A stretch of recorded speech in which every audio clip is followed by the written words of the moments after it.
ঘাটতি আছে। আল্লাহ যদি তৌফিক দেন আপনারা দোয়া করেন, তাহলেই কিছু বলতে পারবো। আল্লাহ যেন বলার মতো ইলম দান করেন, সবাই বলি আমিন। কে কোন বিষয়ে আলোচনা রেখেছেন আমি তো জানি না। আমি আশা করেছি যেহেতু এখানে মাদ্রাসা, এখানে কোরআন পড়া হয়, হেফজ পড়া হয়, আবার আলিয়া নিসাবে দাখিল পর্যন্ত পড়ানো হয়, তা আমি সেই আঙ্গিকে কোরআনের ফজিলত, ইলমে দ্বীনের ফজিলত নিয়ে কিছু কথা বলার আশা করছি। আল্লাহ পাক যেন বলার তৌফিক দেন, বলেন আমিন। এই বিষয়ে কেউ আলোচনা করছেন নাকি? এদিকে কোথায় আওয়াজ হইতেছে?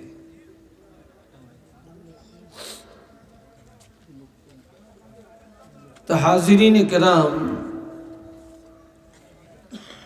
আপনারা অত্যন্ত মহব্বতে বসছেন, আশা রাখি বসবেন। আমি আবার একটু ধীরে আস্তে কথা বলি, একটু ঠান্ডা মেজাজে কথা বলি, দেখবেন আবার আমাকে রেখে আপনারা রাগ করে চলে যান কিনা। চলে যাবেন না বন্ধুরা আমার। বর্তমানে ওয়াজ হইতেছে অনেক, বক্তারও অভাব নাই, মুফতির অভাব নাই, শায়েখের অভাব নাই, ডক্টরের অভাব নাই, মাহফিলেরও শেষ নেই, আর ফিতনারও অভাব নেই। সারা জগৎটা এখন যেন ফিতনায় জর্জরিত।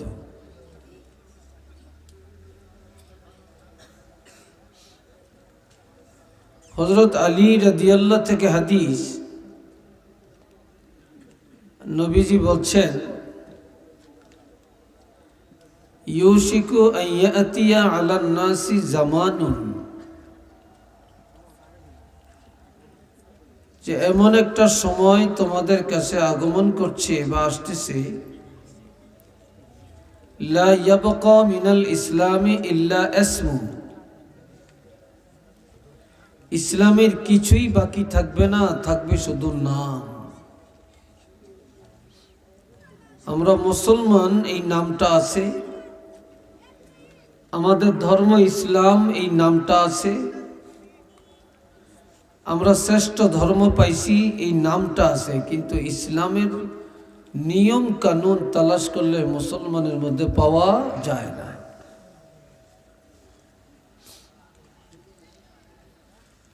ওয়ালা ইয়াবকা মিনাল কুরআনি ইল্লা রাসমু, কোরআনের রসম আছে, আর কিছু নেই। আমাদের সংবিধান কোরআন, আমরা সর্বশ্রেষ্ঠ কিতাব পেয়েছি, নবীর মাধ্যমে কিতাব পেয়েছি, এই কিতাবের কারণে আমাদের সম্মান, এই নামটা আছে, কিন্তু কোরআনের কোনো আমল আমাদের কাছে নেই। মাসাজিদুহুম আমিরাতুন ওয়া হিয়া খারাবুম মিনাল হুদা, মসজিদগুলি এখন অট্টালিকা, হাইফাই, জাকজমক, কিন্তু মসজিদ যত সুন্দর সে অনুপাতে আমল নাই, হেদায়েত শূন্য, আমল শূন্য। উলামাউহুম শাররু মান তাহতা আদিমিস সামা, এই আসমানের নিচে, জমিনের উপরে একদল আলেম হবে সবচাইতে নিকৃষ্ট।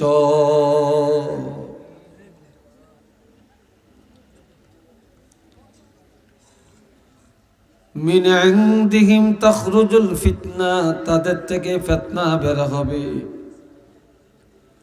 ওয়াফিহিম তাউদু, আর এই ফিতনার মধ্যে তারা নিমজ্জিত হয়ে পড়বে।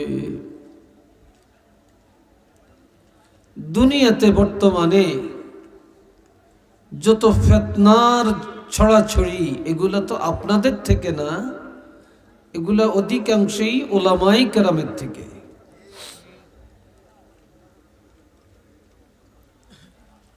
তো এই ফিতনার সময় ইমানের উপরে অবিচল থাকা অনেক কঠিন। আলোচনার শুরুতেই আল্লাহর কাছে দরখাস্ত করি, আল্লাহ পাক যেন আমাদেরকে ইমান ও আকীদার উপরে মজবুত থাকার তৌফিক দান করেন। সবাই বলি আমিন। আর একটু জোরে বলেন আমিন।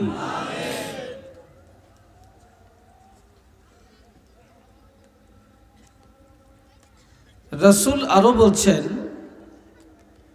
عن عبد الله بن عمرو رضي الله تعالى عنه قال قال رسول الله صلى الله عليه وسلم إن الله لا يقبض العلم انتزاعا ينتزعه من العباد। আল্লাহ পাক বান্দার অন্তর থেকে টানিয়া টানিয়া ইলম উঠাইয়া নিবে না, ইলমগুলো টানিয়া টানিয়া আল্লাহ বের করে নিবে না। ওয়ালাকিন ইয়াকবুযুল ইলমা বিকবযিল উলামা, আল্লাহ বড় বড় হক্কানি আলেমদেরকে উঠাইয়া নিয়ে যাবেন। এই আলেমদেরকে নিতে নিতে নিতে নিতে আর কোনো ভালো আলেম থাকবে না। এই আলেমদেরকে উঠিয়ে নেওয়ার দ্বারা ইলম উঠে যাবে। আলেমরা যখন চলে যাবে, ইলম কার কাছে থাকবে? তখন এই আলেমদেরকে উঠিয়ে নেওয়ার মাধ্যমেই ইলম উঠে যাবে। ইত্তাখাযান নাসু রুউসান জুহালান, মানুষ বিপদে পড়িয়া নামদারি পোশাকদারি আলেমের কাছে ফতুয়ার জন্য দৌড়াবে, ফতুয়া জিজ্ঞাসা করবে। এতে করে নিজেরাও জাহান্নামী হবে। ফাফতাও বিগাইরি ইলমিন, বিনা ইলমে ফতুয়া দিবে। ফাদাল্লু ওয়া আদাল্লু, এতে নিজেও গোমরা হবে, মানুষকেও গোমরা করবে। নিজেও জাহান্নামে যাবে, মানুষকেও জাহান্নামী করে ছাড়বে। একটু চিল্লিয়া বলেন নাউযুবিল্লাহ। সেই সময়টা কিন্তু এখন চলছে। আজ থেকে 10 বছর আগে ওয়াজের ময়দানে যে মজা পাইছি, এখন আর সেটা নাই। এখন নতুন নতুন কিছু উজাইয়া বের হইয়া কি যে বলে কি যে কয়, এর কোনো দিশা পাওয়া যায় না। আর আপনারা হয়ে গেছেন এখন দিশাহারা, যাবেন কোন দিকে? যাবেন কোন দিকে? এ ভাইরা রে আমার, এই দুনিয়ায় সবচেয়ে ভালো মানুষ হলো উলামায়ে কেরাম, সবচেয়ে খারাপ হলো উলামায়ে কেরাম। কিয়ামতের ময়দানে সবার আগে জান্নাতে যাবে উলামায়ে কেরাম, এবং সবার আগে জাহান্নামেও যাবে একদল উলামায়ে কেরাম। দুনিয়াতে সবচেয়ে ভালো মানুষ আলিম, আর সবচেয়ে খারাপও আলেম। এই জন্য আরেকটা কিতাবে আছে, আন্নাসু কুল্লুহুম হালকা ইল্লাল আলিমুন, এই দুনিয়ার যত মানুষ সব ধ্বংস হয়ে যাবে, শুধুমাত্র কেবলমাত্র উলামায়ে কেরামেরা নাজাত পাবে। ওয়াল আলিমুন কুল্লুহুম হালকা ইল্লাল আমিলুন, সমস্ত উলামায়ে কেরামেরা বিপদে পড়ে যাবে, ক্ষতিগ্রস্ততার মধ্যে পড়ে যাবে, কিন্তু তারা বিপদে পড়বে না, হালাক হবে না যাদের ইলম অনুযায়ী আমল আছে। কি আছে? ইলম অনুযায়ী যাদের আমল আছে। ওয়াল আমিলুনা কুল্লুহুম হালকা ইল্লাল মুখলিসুন। আমল করে মানুষ জাহান্নামে যাবে, আমলদার মানুষগুলো সব বিপদে পড়ে যাবে, কিন্তু তারা হালাক হবে না, ধ্বংস হবে না যাদের আমলের মধ্যে খলসিয়ত আছে, আল্লাহর সন্তুষ্টি যাদের মধ্যে আছে, একমাত্র তারাই জান্নাতে যাবে। একটু চিল্লিয়ে বলেন না সুবহানাল্লাহ।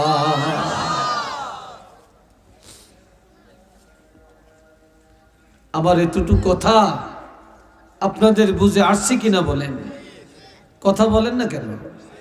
আসছে তো? এ ভাইরা আমার, এরপরে আমার আল্লাহ বলেন, আল্লাহ নবীকে পাঠায়া আমাদেরকে দয়া করেছেন, অনুগ্রহ করেছেন। এত দয়া এত অনুগ্রহ আর কাউকে করেন না। লাকাদ মান্নাল্লাহু আলাল মুমিনিনা ইয বা'আসা ফীহিম রাসূলা। অবশ্যই আল্লাহ মুমিনকে দয়া করেছেন, সাহায্য করেছেন, মুমিনের কাছে রাসূল পাঠাইছেন। তবে কোন জিন জাতি থেকে পাঠান না, ফেরেশতা থেকেও পাঠান না। মিন আনফুসিহিম, যত নবী আল্লাহ পাঠাইছেন সব মানুষের থেকে পাঠাইছেন। তবে কোন নবীর সাথে তুলনা নাই, আর আমার নবীর সাথে তো মোটেই নেই। কি বলেন, আছে নাকি? আর নবীর সাথে তুলনা করা এটাও শিরক। আল্লাহ নবী পাঠায়া বলছেন আমাদেরকে দয়া করছেন, আরেক জায়গায় আল্লাহ বলছেন আমাদেরকে আরেকটা জিনিস দিয়ে দয়া করছেন। 30 পারা কোরআন আল্লাহ আমাদেরকে দিয়া আল্লাহ দয়া করেছেন। লাউ আনজালনা হাযাল কুরআন আলা জাবাল, আমার আল্লাহ বলেন এই 30 পারা কোরআন আমি আল্লাহ যদি পাহাড়ের মধ্যে রাখতাম, লারাআইতাহু, হাবিব অবশ্যই আপনি দেখতেন,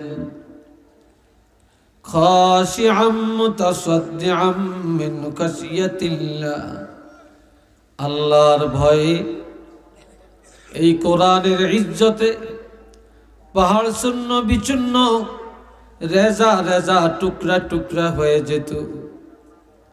আমি আল্লাহ পাহাড়ে কোরআন রাখি না, সমুদ্রের মধ্যে রাখি না, গাছপালাকে দেই না, পশু পাখিকে দেই না। এই 30 পারা কোরআন আমার হাবিবের উপরে নাজিল করলাম। কোরআন নাজিল করিয়া সকল জাতির উপরে নবীর উম্মতের ইজ্জত আমি আল্লাহ বাড়াইয়া দিলাম। আরেকবার কন্যা আলহামদুলিল্লাহ। এই চেয়ারটায় বসতে আমার কষ্ট হয়, আমি উচ্চা চেয়ারে বসে কথা বলতে আমার খুব আনইজি লাগে, কথা বুঝছেন। আর আমার পায়ে এক সমস্যা, মাঝে মাঝে পা একটু উঠাইতে হয়। এখন পাটা উঠাবো কেমন এটা তো চিন্তা করতেছি।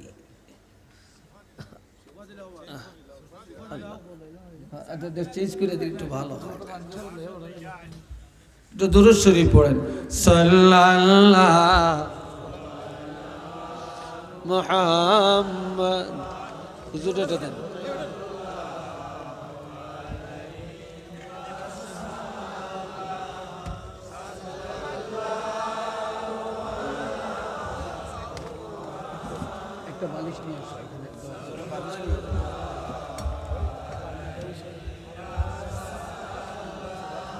সবাই বলেন আলহামদুলিল্লাহ। আপনি বলছেন আসলে আমি কিন্তু একজন রোগী, আমার এই শরীরে 13টা ভাঙ্গা। আমি 2022 সালে মার্চ মাসের 25 তারিখ আমি মাহফিল করে বাসায় যাওয়ার পথে এই সড়ক দুর্ঘটনায় মারাত্মক অ্যাক্সিডেন্ট হয়েছিল। আমার অ্যাক্সিডেন্টের 8 দিন পরে আল্লাহ আমার জ্ঞানটা ফিরেছে। কেউ ভাবে নাই আমি বাঁচব। আমার এই ডাইন হাতটা 3 ভাঙ্গা, আমার এইখানে ডাইন পাশে এই হাতটা ভাঙ্গা, পিছনেরটা ভাঙ্গা, আর এখানে এই ডাইন পাশের 7টা ছান্ন ভাঙ্গা। আমি এখনো ডাইন হাত পুরো মুট করতে পারি না, কিন্তু বাম হাত পারি। ডাইন হাত এখনো খুব কষ্ট হয়, আবার মাজা একটু সমস্যা। এর মধ্যে আল্লাহ চালাইতেছি, চলতেছি, আলহামদুলিল্লাহ। সবাই বলেন না আলহামদুলিল্লাহ। তো বলতেছিলাম আল্লাহ পাক বলেন وَتِلْكَ الْأَمْثَالُ نَضْرِبُهَا لِلنَّاسِ। এই দৃষ্টান্ত আমি আল্লাহ মানুষের কাছে এই জন্য উপস্থাপন করি লাআল্লাহুম ইয়াতাফাক্কারুন, মানুষ যেন কোরআন নিয়ে চিন্তা করে, গবেষণা করে। আমি আল্লাহ আমার দেওয়া একটা চিঠি বান্দার কাছে পাঠালাম। এই চিঠির মধ্যে কি দিলাম, কি পাঠালাম, বান্দা যেন বারবার ঘুরাইয়া ফিরাইয়া এই কোরআনকে জানার চেষ্টা করে। একটু চিল্লে বলেন না মারহাবা। এখন আমাদের প্রত্যেকটা ঘরে কোরআন আছে, কি বলেন আছে কি নাই?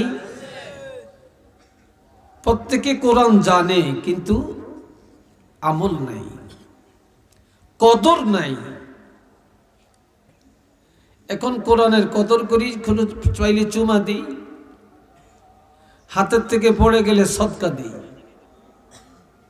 এতটুকু সম্মান আছে। এই জন্য রাসূল বলছেন, قال رسول الله صلى الله عليه وسلم لا تجعلوا بيوتكم مقابر। ও দুনিয়ার ইমানদার মুসলমানেরা, তোমাদের ঘরগুলা কবর বানাইও না রে, ঘরের কবর বানাইও না। এখন ঘর আর কবর এক জিনিস না। নবী বলেছেন ঘরের কবর বানাইও না, কারণ কবরের মধ্যে তেলাওয়াত নাই, কবরের মধ্যে কোরআন নাই, কবরের মধ্যে জিকির নাই, কোনো ইবাদত নাই। যেই ঘরে ইবাদত নাই, কোরআন তেলাওয়াত নাই, কোরআনের আমল নাই, এটা কবর। কাজেই তোমাদের ঘরগুলা কবর বানাইও না। ইন্নাশ শাইতানা ইয়ানফিরু মিনাল বাইতিল্লাযী তাকরাউ ফীহিল কুরআন। যে ঘরে প্রতিদিন কোরআন তেলাওয়াত করা হবে, শয়তান সেখান থেকে দূর হয়ে যাবে, আযাব গজব বালা মুসিবত দূর হয়ে যাবে। ওই ঘর আল্লাহর রহমত আর বরকতের দ্বারা পূর্ণ হয়ে যাবে। আরো আস্তে কর। আমি একটু এক গতিতে কথা বলি, আপনারা কি একটু চিল্লিয়ে বললে, জোরে বললে সমস্যা আছে? জোরে বলেন আছে? আল্লাহ খুশি হবে না? শক্তি তো আল্লাহর দেওয়া শক্তি, কার জন্য রাখবো শক্তি? তিরমিজি শরীফের মধ্যে রাসূল বলেছেন, ইন্নাশ শাইতানা ইয়ানফিরু মিনাল বাইতিল্লাযী তাকরাউ ফীহি সূরাতুল বাকারাতি, যে ঘরে প্রতিদিন সূরা বাকারা শরীফ তেলাওয়াত করা হবে, ওই ঘরের থেকে শয়তান দূর হয়ে যাবে। শুধু তাই না, যে ঘরে প্রতিদিন সূরা বাকারা শরীফ তেলাওয়াত করা হয়, ওই ঘরের মানুষ কোনো দিন অভাবে পড়বে না, এবং অভাবে পড়িয়া কারো দরজায় গিয়া কোনোদিন ভিক্ষার হাত পাততে হবে না। একটু চিল্লে বলেন সুবহানাল্লাহ।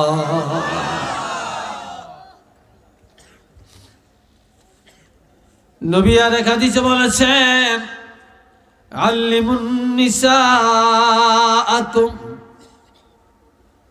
তোমরা তোমাদের মহিলাদেরকে ইলম শিক্ষা দাও। কি শিক্ষা দাও? ইলম শিক্ষা দাও। তবে বিশেষ করে সূরাতুল মারিয়াম, ওয়াল্লিমুন নিসাআকুম, সূরাতুল মারিয়াম, ওয়া সূরাতুন নূর, ওয়া সূরাতুল ইয়াসিন, ওয়া সূরাতুল ওয়াকিআ। এই সূরাগুলি সহিভাবে কোরআন তো শিখাইবা, এই সূরাগুলি মহিলাদেরকে ভালোভাবে শিক্ষা দিবা। মহিলারা এই সূরাগুলোর শিক্ষা যদি অর্জন করতে পারে, তারা হেদায়েত পাওয়া যাবে, সঠিক রাস্তা পাওয়া যাবে, তারা আমলের রাস্তা খুঁজে পাবে, আদর্শবান হয়ে যাবে। একটু চিল্লিয়া বলেন সুবহানাল্লাহ।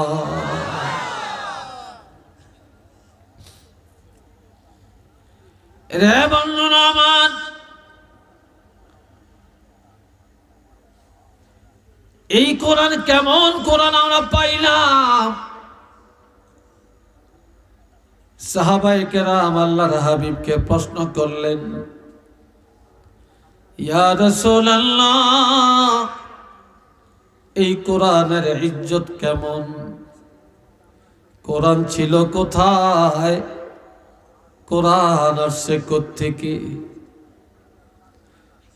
আমার আল্লাহ জিবরাইল আমিনকে পাঠিয়ে দিয়ে বললেন, জিবরাইল আমিন তেলাওয়াত করে শোনালেন, ইন্নাহু লাকুরআনুন কারীম, নিশ্চিত এটা সম্মানী কিতাব। এই কিতাবের উপরে আসমানি আর কোনো কিতাবের মর্যাদা নাই, এটা সবচেয়ে মর্যাদা সম্পন্ন কিতাব। শুধু এই কিতাবের ইজ্জতে আল্লাহ বাড়ায় না রে ভাই, এই কিতাবওয়ালার ইজ্জত আমার আল্লাহ বাড়ালেন। আপনাদের এই রাস্তা দিয়া কত নেতা যায়, মন্ত্রী যায়, মিনিস্টার যায়, এমপি যায়, ডিসি যায়, এসপি যায়, কোটিপতি যায়, কিন্তু কোনোদিন কেউ বলতে পারবে না এই এলাকার কবরে রাজব আল্লাহ মাফ করে দিয়েছেন। কিন্তু আমার নবী বলেছেন, ইন্নাল আলিমা আও মুতাআল্লিমা ইজা মাররা আলা ক্বরিয়াতিন, কোন একজন কোরআনের আলেম অথবা একজন তালিবুল ইলম যদি কোন এলাকা দিয়া বিচরণ করে, অবস্থান করে, ইউরফাউ আনহু আযাবুল কবরি 40 ইয়াওমা, আমার নবী বলেন ওই এলাকার কবরের আযাব আমার আল্লাহ 40 দিনের জন্য উঠাইয়া নিয়ে যায়।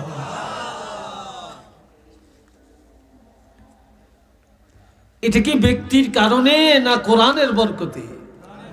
জোরে বলেন।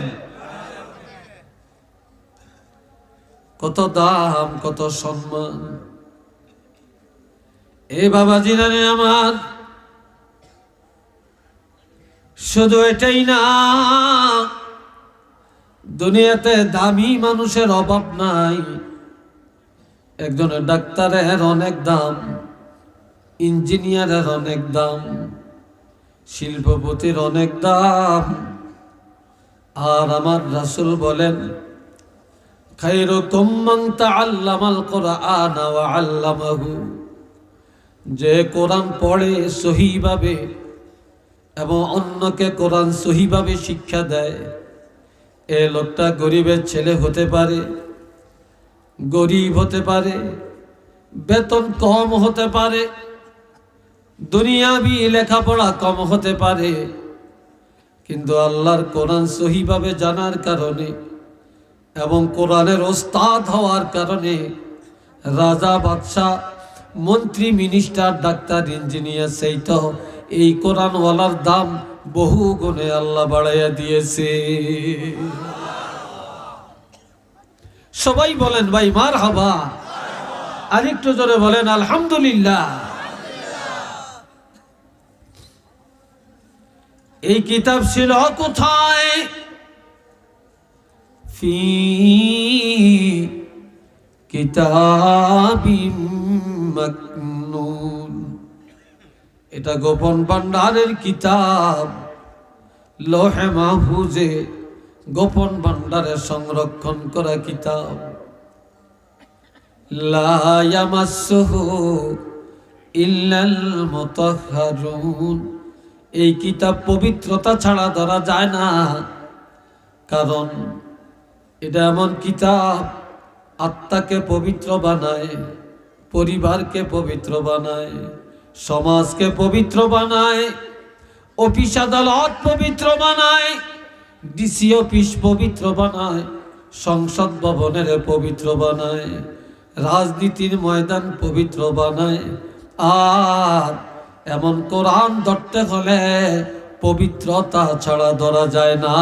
একটু চিল্লে বলুন সুবহানাল্লাহ।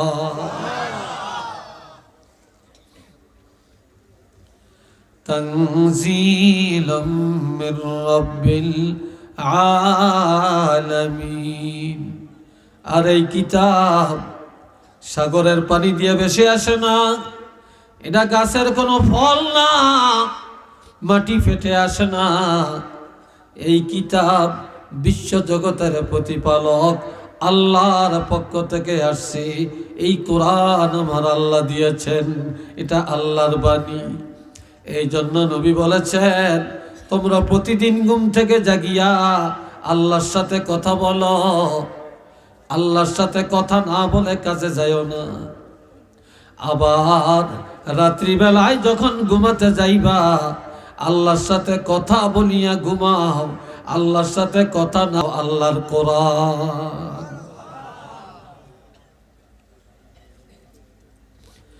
এবার ইন্নাকা আনতাল আজিজুল হাকীম।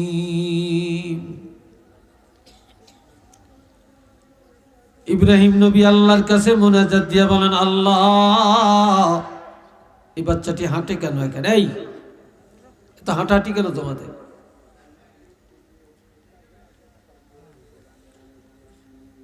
আল্লাহ আমি খুব চিল্লান পছন্দ করি না, আমি এক ধাসে কথা বলি। অনেক চিল্লা চিল্লি, অনেকে জানে শক্তিও ভালো, আওয়াজ ভালো, আমার এতটা না, আমি এতটা পারি না, আমি একটু ধীর গতিতে কথা বলি। সমস্যা আছে আপনাদের? হ্যাঁ বাবাজিরা রে আমার, আল্লাহ কেমন নিয়ামত আমরা পাইলাম একটু শুনেন। হযরত ইব্রাহিম খলিল আল্লাহর কাছে বলেন, আল্লাহ রহমাতুল লিল আলামিন নবীকে কার ঘরে কার বংশে জানি পাঠান আমি জানি না, তবে আমি দাবি করলাম, আবদার করলাম, রহমাতুল লিল আলামিন নবীকে আমি ইব্রাহিম খলিলের বংশে আমার সন্তানদের মধ্যে হতে পাঠাইয়া দেন, আমার বংশকে ভাগ্যবান বানাইয়া দেন। তবে আল্লাহ নবীকে যা পাঠাবেন আমার বংশে, নবীর মধ্যে যেন 4টা গুণাবলী পাওয়া যায়। আরো আস্তে কর, আর একটু জোরে বলা যায় না?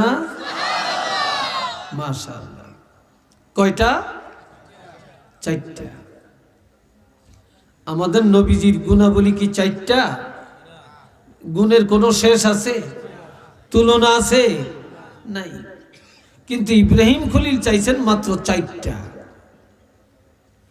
তার মধ্যে 1 নম্বরে ইয়াতলু আলাইহিম আয়াতিকা, আল্লাহ যিনি আপনার কোরআনের আয়াত মানুষের কাছে তেলাওয়াত করে শোনাবেন, যিনি সহি কোরআন তেলাওয়াত করবেন, সহিভাবে কোরআন তেলাওয়াত শোনাবেন, শিখাবেন।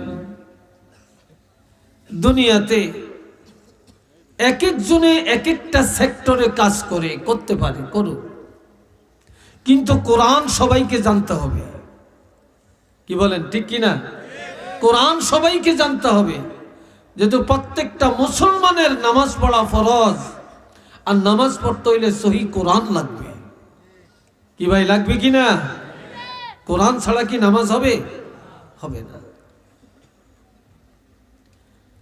আর আমার প্রাণের নবীজি এই কোরআন পায়া এমন ভাবে তেলাওয়াত করতেন, রাত্রিবেলায় এশার নামাজ আদায় করে কোনদিন কিছু খাইতেন, কোনদিন কিছু না খায়াই নবী 2 রাকাত নফল নামাজের নিয়ত করতেন। এই 2 রাকাত নামাজের মধ্যে সারা রাত দাঁড়ায়া দাঁড়ায়া আল্লাহর হাবিব 30 পারা কোরআন খতম করে দিতেন। নামাজ মাত্র 2 রাকাত, আর কোরআন হলো 30 পারা। কয় পারা? 30 পারা। নবীর কোরআন খতম হয়ে যায় রে ভাই, মসজিদে নববীতে ফজরের আজান শোনা যায়। আবার দিনের বেলায় আরাম নাই, নবী মানুষের কাছে যায়া যায়া কোরআনের দাওয়াত দেন, কোরআনের দাওয়াত দেন। সেই যুগের কিছু রীতিনীতি বর্তমানে শুরু হয়েছে। এখন যদি বলে আপনার ছেলেটারে মাদ্রাসায় দেন, কোরআন পড়ান, হাফেজ বানান, আলেম বানান, হুজুর আপনি কি শুরু করছেন? আমনগো কাজ আপনারা থাকেন, কি করতে হবে না হবে আমরা কোনো কম বুঝি না, আমরা সিদ্ধান্ত নিয়ে রাখছি কি করব। বিশ্বাস হয় আপনাদের?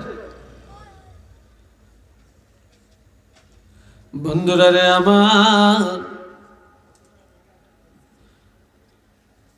আমার প্রাণের নবীজি রাত্রি বেলায় কোরআন পড়ে, দিনের বেলায় যায়া যায়া দাওয়াত দেয়। তবে একটা মহিলা যায়া বেজাল লাগায়। কয়টা মহিলা? কথা কয় না, একটা মহিলা। আমাদের দেশে এরকম বেজাইল্লা মহিলা আছে, আপনাদের দেশে আছে কিনা জানি না। একটা বাড়ির ইজ্জত নষ্ট করার জন্য একটা মহিলাই যথেষ্ট। আপনাদের এই গ্রামের ইজ্জত নষ্ট করার জন্য 10টা মহিলা লাগবে না, একটা মহিলাই যথেষ্ট। পুরা বাঙালির নাক চুল কাটার জন্য, ইজ্জত মরার জন্য 10টা মহিলা লাগবে না, একটা মহিলাই যথেষ্ট। ঠিক নি? আবু লাহাবের স্ত্রী উম্মে জামিলা নবীর চাচী, এ মেয়ে লোকটা যায়া যায়া বলতেছে, মুহাম্মদ কি খবর নিয়া তোমাদের কাছে আসছে? বলে এক আল্লাহর দাওয়াত দিয়েছে, মুহাম্মদ রাসূল রিসালাতের দাওয়াত দিয়েছে, আর সুন্দর একখানা 30 পারা কোরআনের দাওয়াত দিয়েছে। কি বলেছ? বলে নবীর কথা আচার আচরণ এত ভালো লেগেছে, আমরা সিদ্ধান্ত নিয়েছি ঈমান আনবো। আজ কোরআনের দাওয়াত দিয়েছে, কোরআন মেনে নিব। মেয়ে লোকটা বলতেছে যে তোমরা জানো না আমি যা জানি। বলি কি? কয়ে তোমরা এই কোরআন যদি মানো জীবনে আর কোনোদিনই ঘুমাইতে পারবা না, আরাম করা যাবে না। এই কোরআন মুহাম্মদ পায়া সারা রাত ঘুমায় না, দাঁড়াইয়া দাঁড়াইয়া কোরআন পড়ে। তোমরা যদি এই কোরআন মানিয়া নাও জীবনে কোনোদিন আর ঘুম যাইতে পারবা না। কাজে যে কোরআন গ্রহণ করলে ঘুম যাওয়া যায় না, এটা শান্তির কোরআন না, এটা অশান্তির কোরআন। একটু চিল্লিয়া বলেন নাউযুবিল্লাহ। আর একটু জোরে কর। এবার আপনারা বলেন আল্লাহ নবীরে পাঠাইছেন, কোরআন পাঠাইছেন শান্তির জন্য না অশান্তির জন্য? চিল্লিয়া বলেন শান্তির জন্য। এ বাবা জিরারে আমার, এতে করিয়া মানুষের মন ঘুরে যায়, নবী প্রচন্ড ব্যথা পায়। আর আমার আল্লাহ সান্ত্বনা দিয়া বলেন তাহা,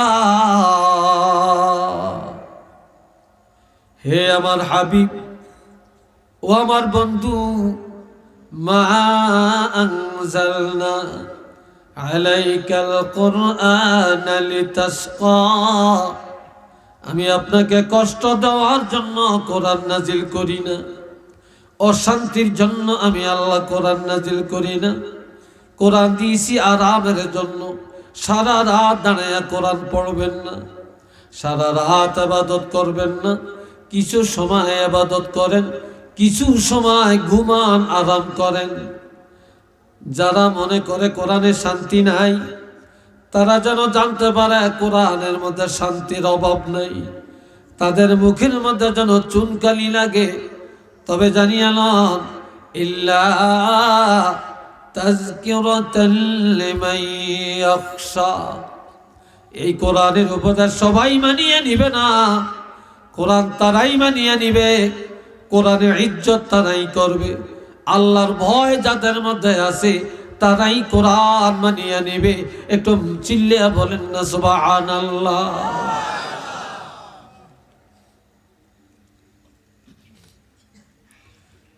আরে একে আমার আল্লাহ বলেন, আজকাল আমরা স্টেজে বসে কত চমৎকার চেয়ারে বসে কথা বলি, কত ডিজিটাল মাইক সামনে রেখে কথা বলি, কত চমৎকার প্যান্ডেলে বসেন আপনারা।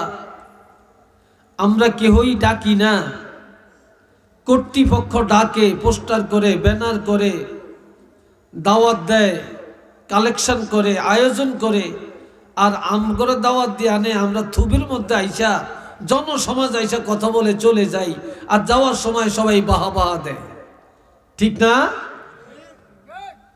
কিন্তু আমার নবী কোনদিন এই চেয়ারে বসে কোরআনের দাওয়াত দিতে পারে না রে ভাই। নবীজি এত ডিজিটাল মাইক সামনে নিয়ে কথা বলতে পারেন না। এত চমৎকার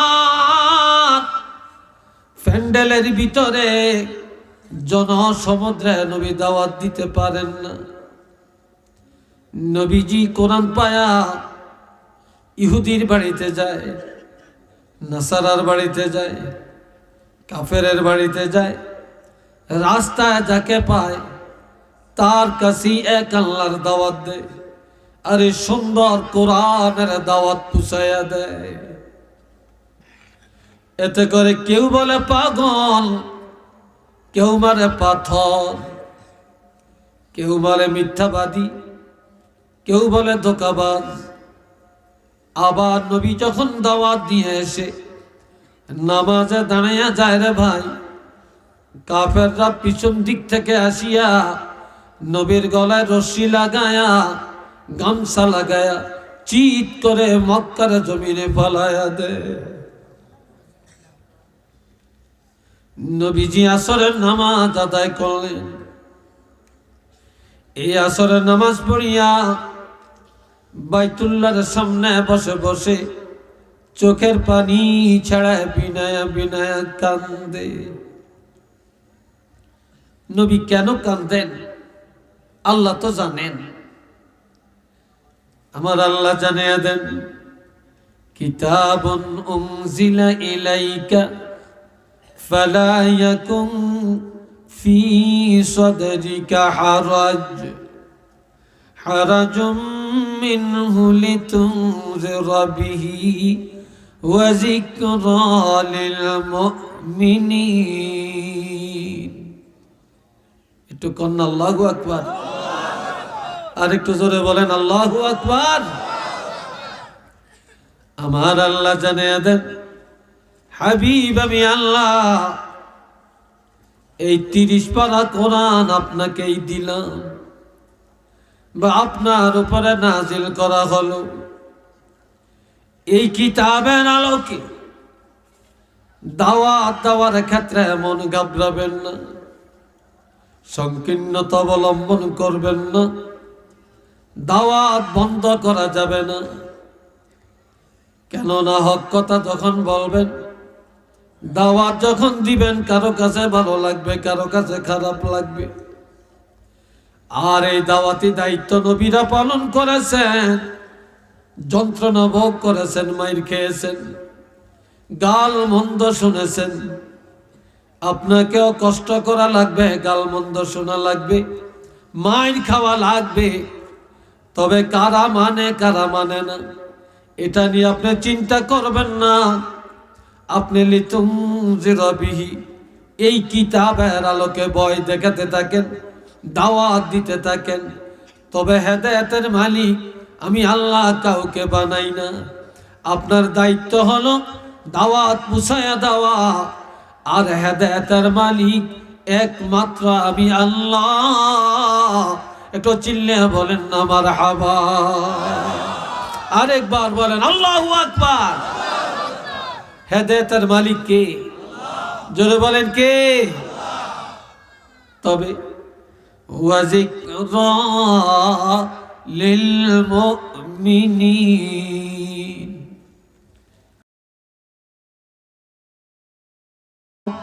ঈমানদারের জন্য আমি আল্লাহ সাজিয়ে রেখেছি। মুমিনের জন্য নামাজের উপদেশ, হজের উপদেশ, যাকাতের উপদেশ, পর্দার উপদেশ, হালালের উপদেশ, হারাম থেকে বাঁচার উপদেশ, ইলমি দ্বীনের মর্তবা সম্পর্কে উপদেশ, আলেমের উপদেশ, বিবাহের উপদেশ, তালাকের উপদেশ। এইভাবে আমি আল্লাহ একটা একটা করিয়া যত উপদেশগুলো আছে এগুলা ঈমানদারের জন্য কোরআনে সাজিয়ে দিলাম। একটু চিল্লে বলেন সুবহানাল্লাহ।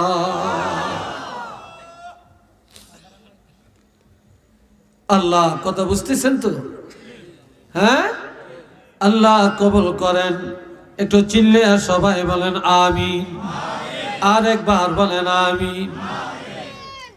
এ বাবাজি নারে আমার,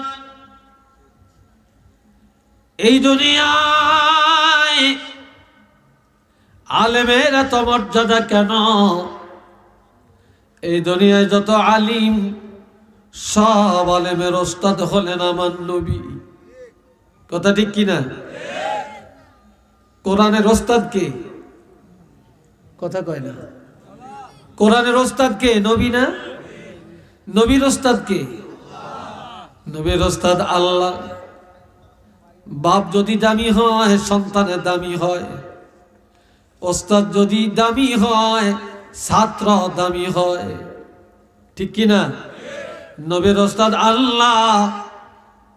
আল্লাহ, আল্লাহর ছাত্র যিনি, তিনি সৃষ্টি জগতের মধ্যে শ্রেষ্ঠ। নবীর সমকক্ষ আর কেউ নেই। আর নবীর ওস্তাদ, নবীর ছাত্র যারা, নবীর ছাত্র যারা ওলামায়ে কেরাম, তাদের মর্যাদার উপরে এই দুনিয়ায় সাধারণ মানুষের কোনো মর্যাদা নাই। একটু চিল্লে বলেন না সুবহানাল্লাহ। বন্ধুরা রে আমার, এটা কেমন কোরআন আমরা পাইলাম? আল্লাহ ইন্না নাহনু নাযালনা যিকরা ওয়া ইন্না লাহু লাহাফিজুন। আমার দিকে চান, আপনারা একটু অন্যদিকে মোড়ামুড়ি করতেছেন। আমি তো সবার দিকে তাকাচ্ছি, আপনারা আমার দিকে তাকাবেন। আর আমার দিকে চাইলে যদি ঘৃণা লাগে তাহলে স্টেজে কত সুন্দর মানুষ এদের দিকে চাবেন নাকি? বাবাজিরা রে, ইবতদাই ইসলামে জাহিলি যুগে একটা মহিলা বস্তির ভিতরে বসে বসে কোরআন তেলাওয়াত করে। আগুন লেগে গেছে, বস্তি পোড়া যে ছাই হইয়া যায়, মানুষ আত্মরক্ষা করে বের হইয়া যায়। কিন্তু মেয়ে লোকটা যেই ঘরে বসে বসে কোরআন পড়েন, ওই ঘরে আগুন লেগে যায়, মহিলা বের হয় না, ঘরটা পুরা ছাই হয়ে গেছে। মানুষ এখন ভাবতেছেন এই মহিলার নাই, হাড্ডিগুলিও পাওয়া যাবে না। আস্তে আস্তে যখন আগুন নিভে যায়, মানুষ অভিযান চালায় তার হাড্ডি তালাশ করার জন্যে। এবার ছাইগুলো সরেয়া দেখে যেই জায়গায় মহিলা আল্লাহর কোরআন পড়ছিলেন, ওই জায়গায় এখনো বসে বসে আল্লাহর কোরআন তেলাওয়াত করেন। মহিলাও পড়া যায় না, আল্লাহর কোরআনও পড়া যায় না। সবাই বলে, এ মহিলা, আগুনে সব পড়া গেল, তুমি জানো না? তুমি কেমনে টিকে রইলা? আমি তো বলতে পারি না, আগুন যে লাগছে। এবার নজর করে দেখে সব চাই। এই জন্য আল্লাহ বলেন, শুধু কোরআনের হেফাজত আমি আল্লাহ করব না, কোরআনের হেফাজত যারা করে, কোরআন যারা পড়ে, কোরআন যারা পড়ায়, কোরআনের উপরে যারা থাকে, কোরআনের ইলম যারা অর্জন করে, আমার রাসূল বলেছেন তাদের হেফাজতের জিম্মাদার হলেন আল্লাহ। একটু চিল্লিয়া বলেন না সুবহানাল্লাহ। এ বাবাজিরা রে আমার, এই দুনিয়ায় দেখেন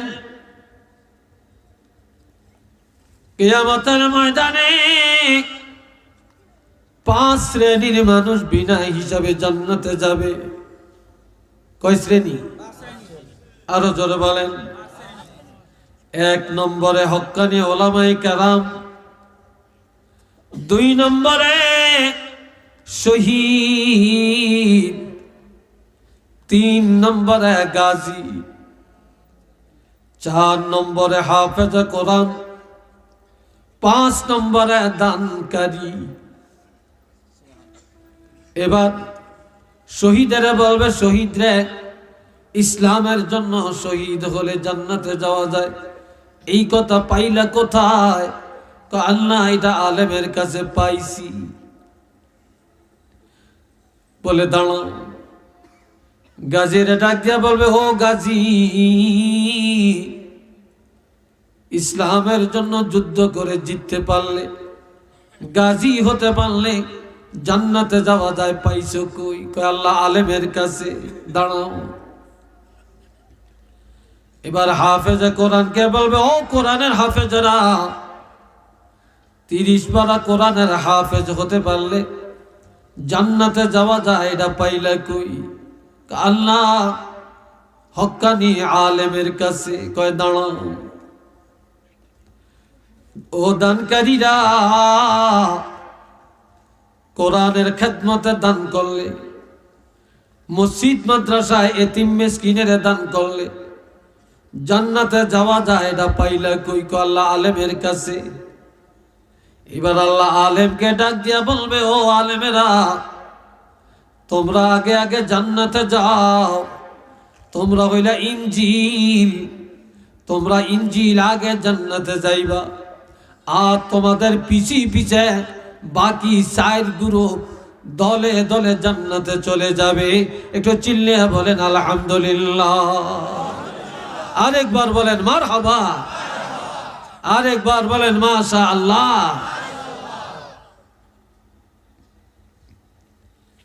হাজিরিনে কেরাম, এই জন্য আজ নাই নাই, কোরআনের ইজ্জত আমাদের কাছে নাই।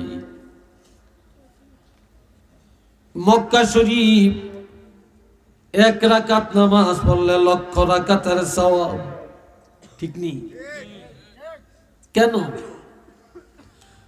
নবীর আগমন মক্কায়, আর সর্বপ্রথম মক্কা শরীফ আল্লাহ কোরআন নাজিল করেন। মক্কা শরীফের ইজ্জত আল্লাহ বাড়াইয়া দেন, মদিনার ইজ্জত বাড়ালেন। এই মদিনা মুনাফফারা রাসূল হিজরত করে গেলেন। নবীজির রওজা মুবারক আর মদিনায় যাওয়ার পরে আল্লাহ কোরআন নাজিল করেন, যার কারণে আল্লাহ আরশে আজিমের কিবলা বানাইলেন, জমিনের কিবলা বানাইলেন, বেহেশতের কিবলা বানাইলেন, বাইতুল্লাহর কিবলা মদিনা বানিয়ে দিলেন। আর এই মদিনা মুনাফফারায় প্রত্যেকটা নেক আমল 50,000 গুণে বেশি সওয়াব আমার আল্লাহ বাড়াইয়া দিলেন। একটু চিল্লিয়ে বলেন সুবহানাল্লাহ।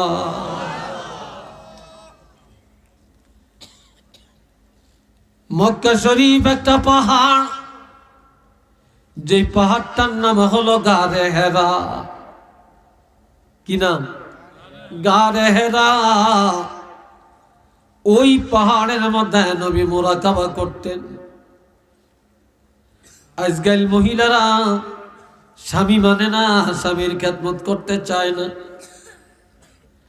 নবীজি ওই পাহাড়ের মধ্যে যখন মুরাকাবা করেন, অন্ধকার রাত, হযরত খাদিজা কোনদিন একবার, কোনদিন দুইবার, কোনদিন 3 বার পাহাড়ে উঠতেন আর দিয়ে আসতেন। আর ওই পাহাড়ের মধ্যে সর্বপ্রথম আল্লাহর কোরআনের 5টি আয়াত আল্লাহ নাজিল করেন। ইকরা বিসমি রাব্বিকাল্লাযী খালাক, খালাকাল ইনসানা মিন আলাক, ইকরা ওয়া রাব্বুকাল আকরাম, আল্লাযী আল্লামা বিল কলম, আল্লামাল ইনসানা মা লাম ইয়ালাম। এই আয়াতগুলো নাজিল হয় যার জন্য আমার নবী বলেছেন, এই পাহাড় এখন আর গারে হেরা নয়। নবীর জবান মোবারকে বলেছেন 2 নূরের সম্মিলন। নবী হলেন এক নূর। আমার নবী নূর না? কথা বলে না, জোরে বলেন। নবী নূর, কোরআন আর একটা নূর। এই 2 নূরের মিলন যেখানে, নবী বলেছেন এই পাহাড় আর গারে হেরা নয়। সেদিন থেকে নবী ঘোষণা দিলেন এই পাহাড়ের নাম হলো জাবালে নূর। এটা নূরের পাহাড়। একটু চিল্লে বলেন না সুবহানাল্লাহ। পাহাড়ের ইজ্জত আল্লাহ বাড়াইয়া দেন। এইবার আমি জানতে চাই, লম্বা কথা না, কয় মাসে 1 বছর? এটারে উঠছে গেলে এই 4 জন কিনলে উঠছে কি যাই গিয়ে নাকি? হ্যাঁ, তাহলে তো আমার ছাড়িয়ে দেওয়া দরকার, তাহলে ছাড়িয়ে দেওয়া দরকার। তো 4 জনের এক জায়গায় তিনি হিসাবে দিচ্ছে। হায় হায়, কিতা করে এ বাবা জেরারে আমার শোনেন, রমজান মাসের দাম সবচাইতে বেশি কেন? আর আল্লাহর কাছে একটা দোয়া করেন এই গভীর রাত্রি, আল্লাহ পাক যেন যখন এই মরণটা দেয় রে বাবা, রমজান মাসে যেন মৃত্যুটা দেয়। এটা আমিন বলতেন না? আর একটু জোরে বলেন না। قال رسول الله صلى الله عليه وسلم من مات من شهر رمضان يرفع عنه আযাবুল কবর ইলা ইয়াউমিল কিয়ামা।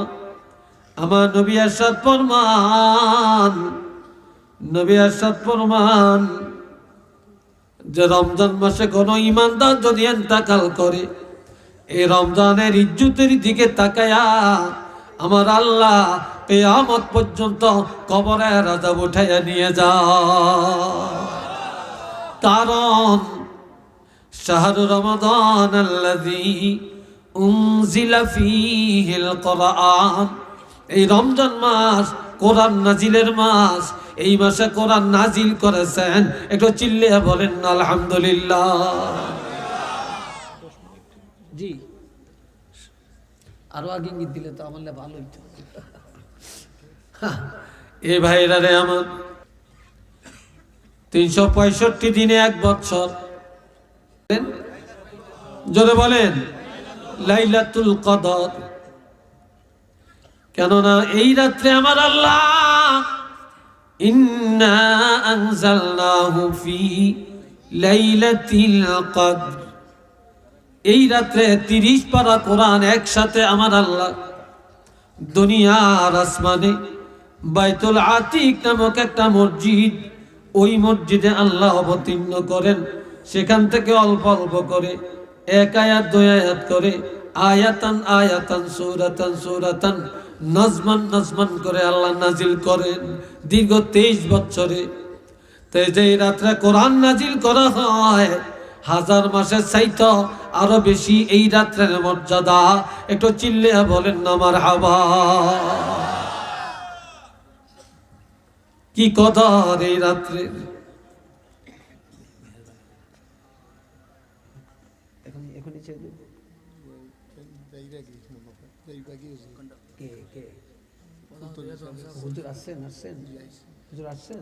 তো ঠিক আছে আলহামদুলিল্লাহ, আমি তো সমস্যা নেই তো। আরে কি বলেন, আল্লাহ কবুল করেন, সবাই বলেন আমিন। আরেকটু জোরে করেন আমিন।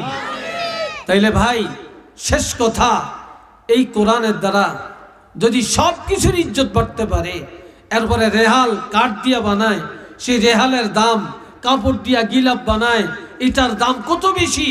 আর কোরআন যদি আমরা পড়ি আর কোরআন যদি পড়াই, আমার সন্তান আপনার সন্তান যদি কোরআন পড়ে, তাহলে আমাদের দাম আল্লাহর কাছে সবচেয়ে বেশি হবে না কম হবে? জোরে বলেন। আল্লাহ কবুল করেন। এখানে মাদ্রাসা, খেয়াল রাখবেন আপনাদের সন্তানকে মাদ্রাসায় দিবেন। আমার ভাই এই মাদ্রাসা প্রতিষ্ঠা করেছেন, আল্লাহ ওনার মধ্যে এই বুঝ দিয়েছেন, আল্লাহ ওনার বুঝকে আরো তারাক্কি দেন, আল্লাহ এই মাদ্রাসা চালানোর মতো ওনার যোগ্যতাকে আরো বৃদ্ধি করে দেন। সবাই বলেন আমিন। আর একটু জোরে বলেন আমিন। আলহামদুলিল্লাহি রাব্বিল আলামিন ওয়াল আকিবাতু লিল মুত্তাকিন ওয়াস সালাতু ওয়াস সালামু আলা রাসূলিহিল কারীম ওয়া আলা আলিহি ওয়া আসহাবিহি আজমাইন। ربنا ظلمنا أنفسنا وإن لم تغفر لنا وترحمنا لنكونن من الخاسرين। আল্লাহ মাহফিল খানা কবুল করে নেন, আমাদের গুনাহগুলি মাফ করে দেন। যারা মাহফিলে দান সদকা করেছেন আল্লাহ কবুল করেন, এই মাদ্রাসা কবুল করেন। আল্লাহ মাদ্রাসার ছাত্র শিক্ষককে কবুল করেন। আয় আল্লাহ আমাদের আব্বা আম্মা সহ যারা কবরে, প্রত্যেকের কবর জান্নাতের বাগান বানিয়ে দেন। আমরা গুনাহগার, আল্লাহ আমাদের জীবনের গুনাহগুলি মাফ করে দেন। আল্লামা সাহেব কাবলা রহমাতুল্লাহ আলাইহি দরজা বুলন্দ করে দেন। এই ওলি আল্লাহ রুহানিয়াত আমাদের নসিব করে দেন। সুবহান রাব্বিকা রাব্বিল ইজ্জাতি আম্মা ইয়াসিফুন ওয়া সালামুন আলাল মুরসালিন ওয়ালহামদুলিল্লাহি রাব্বিল আলামিন। আমিন আমিন। আসসালামু আলাইকুম ওয়া রাহমাতুল্লাহ।